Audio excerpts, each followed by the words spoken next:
Hello students, good afternoon to all of you. हमारी प्रश्नावली 4.2 चल रही थी। इसमें हमने पहला सवाल देख लिया था। दूसरा सवाल है, उसमें लिखा हुआ है कि उदाहरण नंबर 2 में दी गई समस्याओं को हल कीजिए। अब जो उदाहरण नंबर आपका 2 है उसमें समस्याओं को द्विघात समीकरण के रूप में व्यक्त कर रखा है और लास्ट में एक समीकरण बना के छोड़ी है। तो आप उन समीकरणों को जैसे हमने पहले सवाल में हल किया था उस तरीके से आप कर सकते हैं। ओके, वो केवल समीकरण बना के दी है लास्ट में, तो आप उन सवालों को लिख लें और उसके बाद में द्विघात समीकरण को जैसे सरल करते हैं वैसे आप उसको सरल कर लें, यानी उनके हल ज्ञात कर लें, x के मान ज्ञात कर लें। आज हम तीसरे सवाल से स्टार्ट कर रहे हैं। तीसरा सवाल दिया हुआ है, ऐसी दो संख्याएं ज्ञात कीजिए जिनका योग 27 हो और गुणनफल 182 हो। तो देखो, ऐसे सवालों में हमें ऐसा नहीं लिखना कि माना एक संख्या x है दूसरी संख्या y है। आप एक संख्या मान लेंगे तो दूसरी संख्या अपने आप निकल जाएगी जो दी गई बात है उससे। तो देखो, ऐसी दो संख्याएं ज्ञात करनी जिनका योग 27 हो और जिनका गुणनफल 182 हो। तो मान लेते हैं कि उन दोनों में एक संख्या x है। मान लेते हैं कि उन दोनों संख्याओं में से एक संख्या x है, तो दूसरी संख्या 27 माइनस x होगी, क्योंकि बोला कि उन दोनों का योग 27 है। हम एक संख्या 10 मान लेते हैं तो दूसरी संख्या 17 होती है। एक संख्या यदि 15 मान लेंगे तो दूसरी संख्या 12 होगी, क्योंकि दोनों का योग कितना बैठना चाहिए? 27। तो हम एक संख्या मान लेते हैं तो दूसरी संख्या 27 में से घटाने से मिल जाएगी, क्योंकि दोनों का योग कितना होना चाहिए? 27। तो मान लेते हैं कि एक संख्या x है, तब दूसरी संख्या 27 माइनस x हो जाएगी। ठीक है, ये तो गई पहली जानकारी से निकली हुई बात। अब ये भी बोला है कि उन दोनों का गुणनफल 182 है। तो पहली संख्या हमने ये मान ली, दूसरी संख्या ये निकल आई, तो दोनों का गुणनफल 182 बोला है। तो हम पहली संख्या और दूसरी संख्या का गुणनफल 182 के बराबर लिख देंगे। अब आप जानते हैं कि जो कोष्ठक के बाहर लिखी हुई संख्या है ये अंदर दोनों से गुणा होगी, तो हम x को 27 से गुणा करके लिख देंगे 27x, और प्लस का x भीतर माइनस x से गुणा होके बना देगा माइनस का x स्क्वायर बराबर में 182। अब ध्यान से देखिएगा, यहां से इन दोनों संख्याओं का मैं इधर पक्षांतरण कर रहा हूं तो इधर कुछ भी नहीं बचेगा, शून्य बचेगा, और बराबर में ये जो माइनस का x स्क्वायर है वो इधर जाके प्लस का हो जाएगा। ये इधर प्लस का 27x है, ये इधर जाके माइनस का 27x हो जाएगा। ये बराबर की इधर ही है तो ये प्लस का 182 होगा। तो हम लिख सकते हैं कि शून्य बराबर x square minus 27x plus 182। हम इसी बात को ऐसे भी लिख सकते हैं कि x square minus 27x plus 182 बराबर शून्य है। तो इनको इधर लिख दिया, इनको इधर लिख दिया। बात समझ में आ गई? भाई शून्य के बराबर ये चीज है तो ये बराबर इसके है। हम लिख सकते हैं कि x square minus 27x plus 182 बराबर शून्य। अब देखो, जो पहला सवाल था आपका उसमें ऐसे समीकरण आपने हल करने सीखे थे, अब भी हम उसी तरीके से हल करेंगे। मध्य पद आपका माइनस का 27 बन रहा है और बाह्य पदों का गुणनफल बन रहा है आपका 1 गुणा 182 यानी 182। तो बाह्य पदों के गुणनफल से जो संख्या प्राप्त हुई है उसका हम अभाज्य गुणनखंड करेंगे। प्लस की 1 गुणा प्लस की 182 यानी प्लस का 182। संख्यात्मक मान 182 है, इसके गुणनखंड कर लो। 2 से भाग चला जाएगा, 2 9 18, 2 एकम 2। अब 2 से नहीं जाएगा, ठीक है।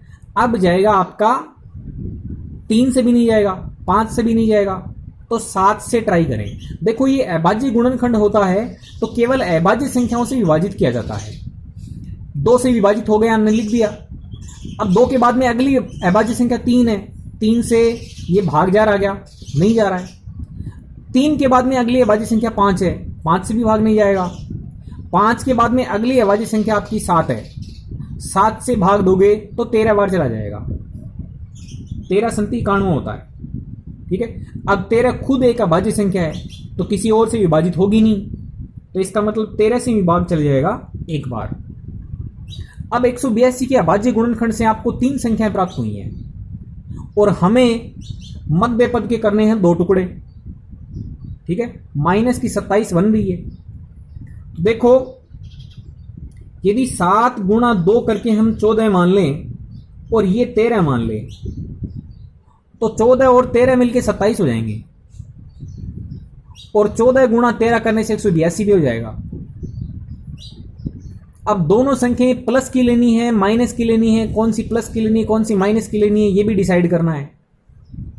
तो ध्यान रखें, जोड़ने पर माइनस का 27 बनना चाहिए। तो माइनस का 14 ले लें, माइनस का 13 ले लें तो माइनस के टोटल 27 हो जाएंगे और माइनस की 14 गुणा माइनस की 13 करेंगे तो माइनस गुणा माइनस प्लस की संख्या बनाएगा, तो गुणा करने से प्लस की 182 बन जाएगी। तो पहली संख्या भी आपको माइनस की लेनी पड़ेगी और दूसरी संख्या भी माइनस की लेनी पड़ेगी, ठीक है। तो माइनस 27 को 2 पदों में तोड़ लें, माइनस 13 के साथ में x लगा दें, माइनस 14 के साथ में x लगा दें, ठीक है। तो हम लिख देंगे x square minus 13x minus 14x plus 182 बराबर 0, ठीक है। अब इन दोनों पदों में उभयनिष्ठ निकाल लेते हैं। दोनों में से उभयनिष्ठ x निकल जाएगा, पहले पद में x बचेगा, दूसरे में माइनस का 13 बच जाएगा। इन दोनों में से आपको माइनस कॉमन लेना पड़ेगा। ध्यान दीजिए, ये माइनस का 14x है, ये प्लस का 182 है। आप इनके गुणनखंड कर लेंगे तो देखो माइनस का निशान आना ही है। 14 के अभाज्य गुणनखंड करोगे तो 2 गुणा 7 गुणा में x, ठीक है। 182 के आप कर चुके हैं, 2 गुणा 7 गुणा 13। अब ये संख्या माइनस की है, यहां माइनस की नहीं है तो माइनस तो कॉमन आएगा नहीं। हम देखते हैं 2 ले लेते हैं कॉमन और 7 और ले लेते हैं कॉमन, यानी 14 कॉमन आ जाएगा। यदि हम प्लस का 14 कॉमन ले लेते हैं तो पहले पद में बचेगा माइनस का निशान और x, माइनस बच गया, x बच गया, 2 और 7 तो कॉमन है ही। दूसरे पद में बचेगा प्लस का 13, लेकिन ऐसा लिखने से क्या होगा, ऐसा लिखने से जो पहले कोष्ठक बना है उससे उल्टी बात बन जाएगी, यानी x जो प्लस का बना था वो माइनस का बन जाएगा और जो 13 माइनस का बना था वो बन जाएगा प्लस का, यानी उल्टे निशान प्राप्त हो रहे हैं। यदि हम प्लस का 14 बना लेते हैं तो हम क्या करेंगे, हम यहां पर निशान बदल लेते हैं। प्लस की जगह पे यहां पे माइनस बनाओगे तो इसको भी उल्टा निशान करके प्लस बना दोगे, प्लस के 13 को भी उल्टा निशान करके माइनस का बना दोगे, यानी हम प्लस 14 की बजाय जबरदस्ती माइनस का 14 कॉमन ले लें ताकि x माइनस 13 बन जाए। अब ये जो x माइनस 13 बन गया है वो इस पद में भी है और इस पद में भी है, तो इन दोनों पदों में से हम x माइनस 13 बाहर निकाल लेते हैं। पहले पद में x बचेगा, दूसरे पद में माइनस का 14 बचेगा, बराबर में 0। अब आप जानते हैं कि 2 संख्याओं का गुणनफल 0 आ रहा है तो दोनों में से एक को 0 होना पड़ेगा, क्योंकि 0 गुणा 5 करने से ही 0 प्राप्त होता है। यदि दोनों संख्याएं 0 के अलावा हैं तो दोनों का गुणनफल कभी 0 बनेगा ही नहीं, क्योंकि 0 का पहाड़ा बोलने से तो 0 आता है। मतलब या तो ये संख्या 0 है या फिर ये संख्या 0 है, तो हम लिख देंगे या तो x माइनस 13 बराबर 0 या फिर x माइनस 14 बराबर 0। जब हम x माइनस 13 बराबर 0 लिखेंगे तो माइनस 13 पक्षांतरण होके x बराबर 13 निकालेगा। और x माइनस 14 बराबर 0 करेंगे तो माइनस 14 पक्षांतरण होके x बराबर 14 देगा। तो या तो आपको x का मान 13 मिलेगा या x का मान 14 मिलेगा। अब आप देख लीजिए कौन सा मान लायक है, मतलब कौन सा हम ले सकते हैं। देखो हम दोनों ही मान ले सकते हैं। यदि हम x का मान 13 ले लेते हैं तो पहली संख्या बन जाएगी 13 और दूसरी संख्या बन जाएगी 27 माइनस 13 यानी 14। तो पहली संख्या 13 मान रहे हैं तो दूसरी संख्या 14 निकल रही है। यदि x का मान हम 14 ले लेते हैं तो पहली संख्या 14 बन जाएगी और दूसरी संख्या 27 माइनस 14 यानी 13 बन जाएगी। तो संख्याएं तो 13 और 14 ही निकल रही हैं। तो इसका मतलब हम लास्ट में क्या लिख सकते हैं कि दो संख्याएं 13 और 14 हैं जिनका योगफल 27 बनेगा और उनका गुणनफल 182 बनेगा। ओके स्टूडेंट्स, ये था आपका तीसरा सवाल। चौथे सवाल को देखते हैं। दो क्रमागत धनात्मक पूर्णांक ज्ञात कीजिए जिनके वर्गों का योग 365 हो। ध्यान दीजिएगा, दो लेने हैं, क्रमागत लेने हैं, धनात्मक लेने हैं और पूर्णांक लेने हैं, यानी लगातार आने वाले धनात्मक पूरे पूरे अंक। तो आप जानते हैं पूर्णांकों के बारे में क्या खास बात है। ये शून्य 1 2 3 4 ये पूरी पूरी जो संख्याएं लिखी हैं ये पूर्णांक है। शून्य के बाद वाली धनात्मक है, शून्य के पीछे वाली ऋणात्मक है। आपको दो लेनी है लगातार आने वाली धनात्मक पूर्णांक। अब कौन कौन सी होंगी आपको मालूम नहीं है, क्योंकि ऐसी कोई दो स्पेशल होंगी, दो विशेष होंगी जिनके वर्गों का योग 365 बनेगा। तो मान लीजिए कि आगे कोई x नाम की एक धनात्मक पूर्णांक है और उसके बाद में आने वाली क्रमागत धनात्मक पूर्णांक x प्लस 1 है। पहली तो मान लेते हैं x है, दूसरी मान लेते हैं x प्लस 1 है, क्योंकि एक एक के अंतर से अगले धनात्मक पूर्णांक आते हैं। तो हम लिख देंगे कि माना दो क्रमागत धनात्मक पूर्णांक x और x प्लस 1 हैं। ठीक है, एक के बाद में 2 आ रहा है, 2 के बाद में 3 आ रहा है, 3 के बाद में 4 आ रहा है, एक जुड़ के ही तो आ रहा है। तो पहले धनात्मक पूर्णांक को x मान लेते हो तो अगला धनात्मक पूर्णांक उसमें एक जुड़ के आएगा यानी x प्लस 1 आएगा। अब उसने क्या बोला, ध्यान से सुनिएगा। उसने बोला है कि उनके वर्गों का योग 365 होना चाहिए, यानी इसका वर्ग और इसका वर्ग और फिर योग 365 बनेगा। यानी पहली धनात्मक पूर्णांक का वर्ग प्लस दूसरी धनात्मक पूर्णांक का वर्ग करने से 365 बनेगा। ठीक है, x का स्क्वायर लिख दिया। यहां सूत्र बन रहा है भाई, ये आपका कोष्ठक है, यहां वर्ग है। तो आपने a प्लस बी की घात 2 का सूत्र पढ़ा होगा, a का वर्ग प्लस 2 गुणा a गुणा b प्लस b का वर्ग। ये सूत्र लगा देंगे। a का मान x है, b का मान 1 है। a का वर्ग मतलब x का वर्ग प्लस 2 गुणा a गुणा b, तो 2 गुणा a गुणा b 2x बनाएगा, प्लस में 1 का वर्ग करने से 1 प्राप्त होगा बराबर 365। देखो ये सजातीय पद है, x का वर्ग 1 और x का वर्ग 1 और, तो x के वर्ग 2 हो गए, यानी x square plus x square 2x square हो गया। दोनों की जगह पे हम क्या लिख सकते हैं, 2x स्क्वायर एक पद में लिख सकते हैं, प्लस का 2x। 365 को इधर पक्षांतरण कर दो तो 365 इधर जाके माइनस का हो जाएगा। एक प्लस की और 365 माइनस की हो जाएगी, तो माइनस की 364 ज्यादा हो जाएगी, बराबर 0 हो गया। ठीक है, हमने सभी को पक्षांतरण कर लिया, इधर 0 बचा लिया। अब जो आपको ये 3 पद दिखाई दे रहे हैं, इनमें सब में 2 का भाग जा रहा है, तो पूरी समीकरण में हम 2 से भाग दे देते हैं। इसमें भी जा रहा है, 0 में 2 का भाग देने से 0 प्राप्त होगा। 2 का भाग देने से यहां पर एक एक्स स्क्वायर बचेगा, जिसको हम सिंगल एक्स स्क्वायर लिख सकते हैं। 2x में 2 का भाग देने से सिंगल x बचेगा। माइनस में 364 में 2 का भाग देंगे 182 बराबर में 0।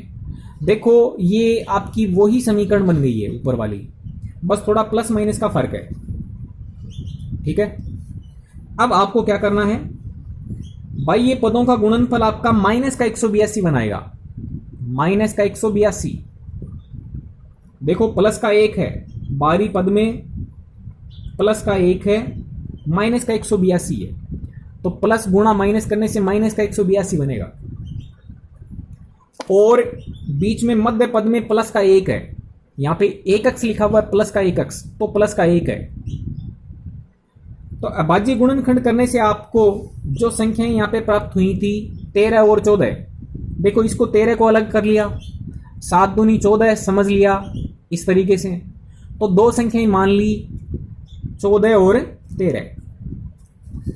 अब देखो उन दोनों का गुणा तो पक्का पक्का 182 बन जाएगा, लेकिन मध्य पद में प्लस 1 आना चाहिए। तो आप इस तरीके से सोचिएगा कि दोनों का जोड़ करने से तो बन जाए प्लस का 1, और उन दोनों का गुणा करने से बन जाए माइनस का 182, यानी बाह्य पदों की गुणनफल के बराबर। अब संख्याएं बन रही हैं आपकी 13 14, तो यदि प्लस की 14 ले लें और माइनस की 13 ले लें तो प्लस की 1 ज्यादा हो जाएगी, और प्लस की 14 को माइनस की 13 से गुणा करेंगे तो प्लस गुणा माइनस, माइनस का 14 गुणा 13 182 दे देगा।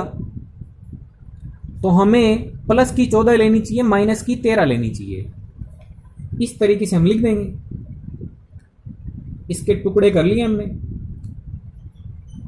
समझ आ गई। वहां पे हमें दोनों संख्याएं माइनस की क्यों लेनी पड़ी, ध्यान दीजिएगा। 14 भी माइनस की लेनी पड़ी, 13 भी माइनस की लेनी पड़ी, क्योंकि माइनस का टोटल 27 चाहिए था मध्य पद में, और उन दोनों का गुणा हमें प्लस का 182 चाहिए था। तो माइनस गुणा माइनस करने से प्लस बन जाएगा, और माइनस माइनस की टोटल 27 हो जाएगी। तो हमें देखना पड़ता है हम कौन सी प्लस की लें कौन सी माइनस की लें, दोनों माइनस की लें या दोनों प्लस की लें। ठीक है, तो मध्य पद के टुकड़े बना दिए हमने। फिर वापस वही तरीका है कॉमन लेने वाला। अब इसके गुणनखंड बनेंगे 2, x प्लस 14 और x माइनस 13। हम क्या लिखेंगे कि दो संख्याओं का गुणनफल 0 है, तो या तो पहली वाली 0 है या दूसरी वाली 0 है। तो x प्लस 14 बराबर 0 लिखने से x बराबर माइनस का 14 आएगा, और x माइनस 13 बराबर 0 लिखने से x बराबर 13 आएगा। कौन सी संख्या x मान्य है, माइनस की 14 अमान्य है, क्योंकि बोला गया है कि धनात्मक पूर्णांक लेने हैं। तो x का जो मान माइनस में आ रहा है वो मान्य नहीं है, ये ऋणात्मक पूर्णांक हो गया। तो x का मान हो गया 13, ये संभव मान है। ठीक है, तो x का मान 13 हो गया, यानी दो क्रमागत धनात्मक पूर्णांक कौन से होंगे, 13 तथा 13 प्लस 1 यानी 14। तो दो धनात्मक पूर्णांक बनेंगे 13 और 14। समझ आ गई। तो हम लिख सकते हैं कि ऐसे दो क्रमागत धनात्मक पूर्णांक 13 और 14 हैं जिनके वर्गों का यदि हम योग करते हैं तो 365 आता है। ओके स्टूडेंट्स, तो इस तरीके से आपको ये चौथा सवाल कर लेना है। 5वें सवाल में आ जाओ। एक समकोण त्रिभुज की ऊंचाई उसके आधार से 7 सेंटीमीटर कम है। यदि कर्ण 13 सेंटीमीटर का हो तो अन्य दो भुजाएं ज्ञात कीजिए। एक समकोण त्रिभुज है और उसकी ऊंचाई उसके आधार से 7 सेंटीमीटर कम है। इसका मतलब आधार बड़ा है, ऊंचाई 7 सेंटीमीटर कम है। समकोण त्रिभुज हो गया 90 डिग्री वाला, ये तो गया आधार, ये वही ऊंचाई। ऐसे बोला कि ऊंचाई उसके आधार से 7 सेंटीमीटर कम है, तो छोटी बना दी। कर्ण बोल रहा है 13 सेंटीमीटर का है, तो ये कर्ण हो गया आपका 13 सेमी। ठीक है, समकोण त्रिभुज हो गया। ऊंचाई आधार से 7 सेंटीमीटर कम है तो ऊंचाई को छोटा बना दिया। कर्ण 13 सेमी बता दिया। बोल रहा है कि अन्य दो भुजाएं ज्ञात कीजिए, यानी हमें आधार और ऊंचाई इन दोनों का मान ज्ञात करना है। तो हमें यदि आधार और ऊंचाई दोनों भुजाएं ज्ञात करनी है तो किसी एक को मानना पड़ेगा x। हम किसको माने? x। देखो इसने बोला कि ऊंचाई आधार से 7 सेंटीमीटर कम है, तो ऊंचाई तो अपने आप निकल के आएगी। यदि आधार 15 का है तो उसमें से 7 कम करने से ऊंचाई आ जाएगी। यदि आधार 10 सेंटीमीटर है तो उससे हम 7 सेंटीमीटर कम करके 3 सेंटीमीटर ऊंचाई बता सकते हैं। आधार से 7 सेंटीमीटर घटा देंगे, ऊंचाई मिल जाएगी। तो हम आधार को ही मान लेते हैं x। ठीक है, तो समकोण त्रिभुज में मान लेंगे कि माना आधार की लंबाई है वो x सेंटीमीटर है। यदि आधार x सेंटीमीटर का है तो फिर ऊंचाई उससे 7 कम है, यानी x माइनस 7 सेंटीमीटर की ऊंचाई हो गई। ठीक है, आधार मालूम हो गया आपको, आपने उसको x मान लिया तो ऊंचाई आपकी x माइनस 7 सेंटीमीटर हो गई। अब पाइथागोरस प्रमेय लगा सकते हैं हम। पाइथागोरस प्रमेय में क्या होता है? आधार का वर्ग प्लस ऊंचाई का वर्ग कर्ण के वर्ग के बराबर होता है। तो हम लिख देंगे कर्ण का वर्ग बराबर आधार का वर्ग प्लस ऊंचाई का वर्ग। ये जो समकोण यानी 90 डिग्री से जुड़ी हुई होती है ना, उन दोनों का वर्ग करके जोड़ देते हैं, इसके वर्ग के बराबर आ जाता है। 90 डिग्री से जो जुड़ी हुई हैं उनको वर्ग करके जोड़ दो आप, यानी x का वर्ग कर लो, x माइनस 7 का वर्ग कर लो और वर्ग करके इन दोनों को जोड़ दो, इसका वर्ग आ जाएगा। कर्ण का मान रख देंगे 13 का वर्ग, आधार का यानी x का वर्ग, ऊंचाई का वर्ग यानी x माइनस 7 का वर्ग। यहां सूत्र लग जाएगा कौन सा? a माइनस बी की घात 2 वाला। तो a स्क्वायर माइनस 2 गुणा a गुणा b प्लस b का स्क्वायर करने से आपको ये संख्या मिल जाएगी।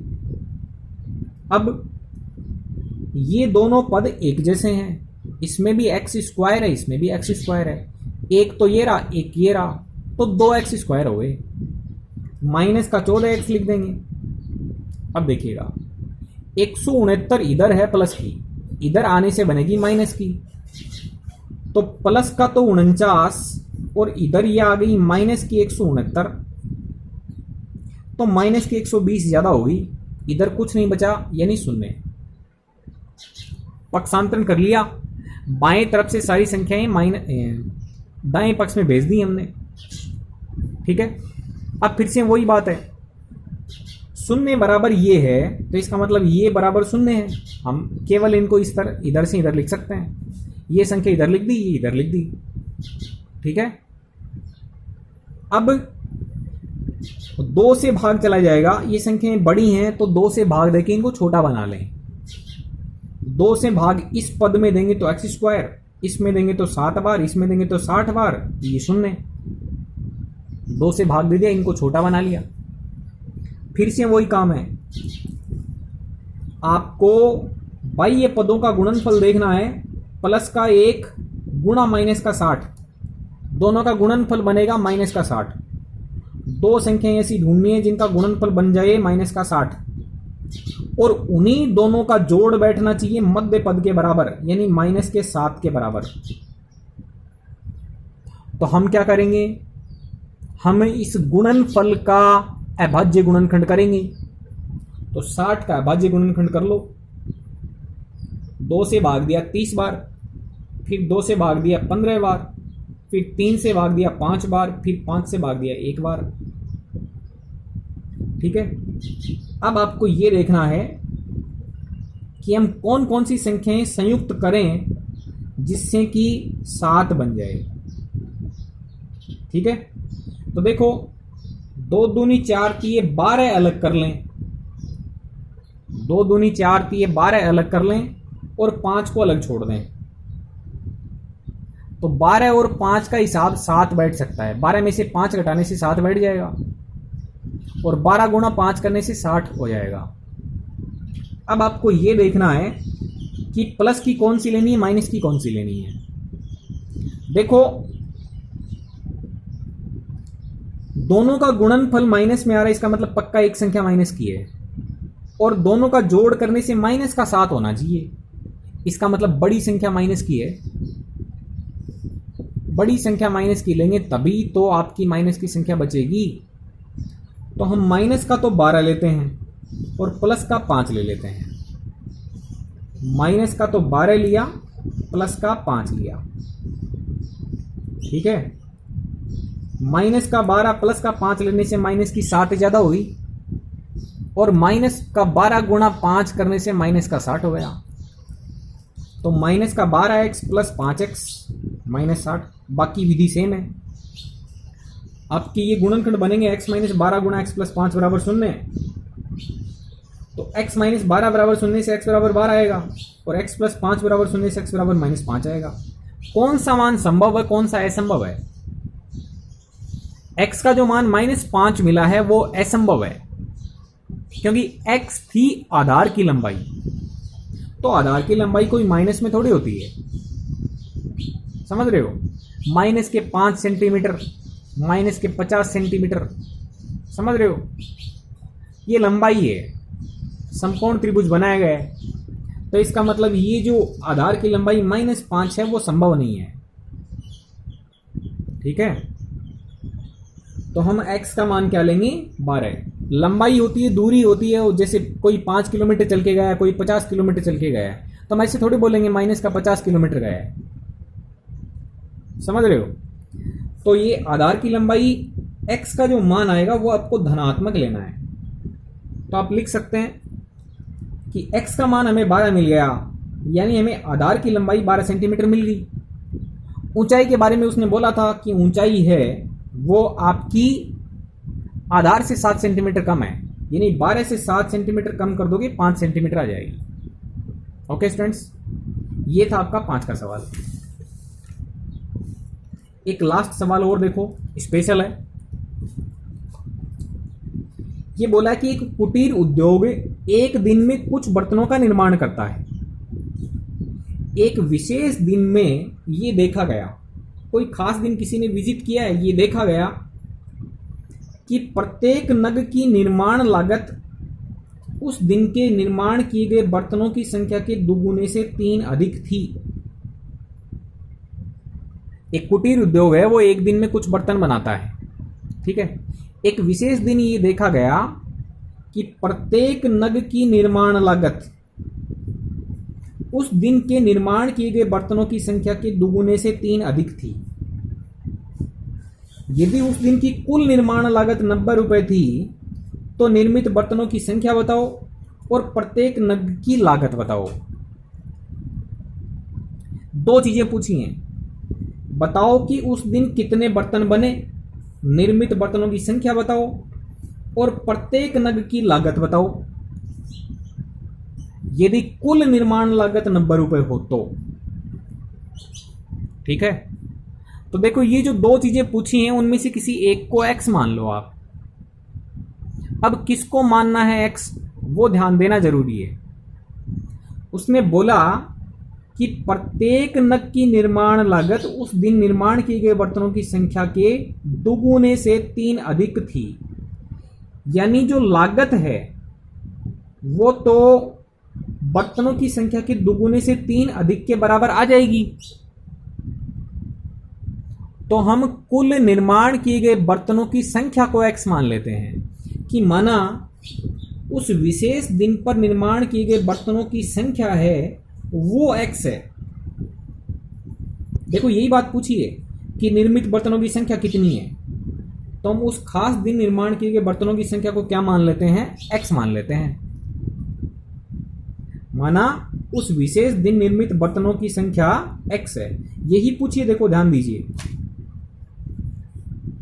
निर्मित बर्तनों की संख्या बताओ, उस दिन निर्माण किए गए बर्तनों की संख्या, ये कॉमन बात आ रही है, ये पूछिए आपसे। तो आप इसको x मान लो, निर्माण किए गए बर्तनों की संख्या को क्या मान लिया? x। नग मान लो या बर्तनों की संख्या मान लो, कितने बर्तन बने या कितने नग बने, वही तो है। तो मान लिया कि उस विशेष दिन निर्मित बर्तनों या नगों की संख्या x है, तो फिर इसको x मान लिया, तो प्रत्येक नग की निर्माण लागत कितनी होगी?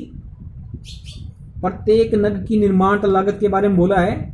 जितने बर्तन बने उसका दोगुना करके उसमें 3 जोड़ो।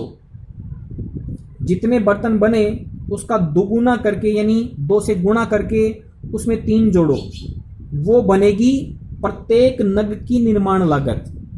यानी एक नग को बनाने में 2x + 3 रुपए लगेंगे। समझ में आ गई? अब सीधा एग्जांपल लेते हैं। मान लो 10 नग बने। कितने नग बने? 10। तो एक नग की लागत कैसे निकालेंगे? 10 × 2 + 3।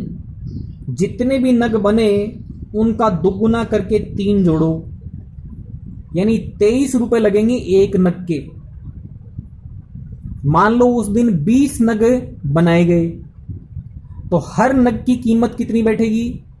20 का दुगुना करके 3 जोड़ो, 20 दूनी 40 और 3 43 रुपए एक नग की लागत।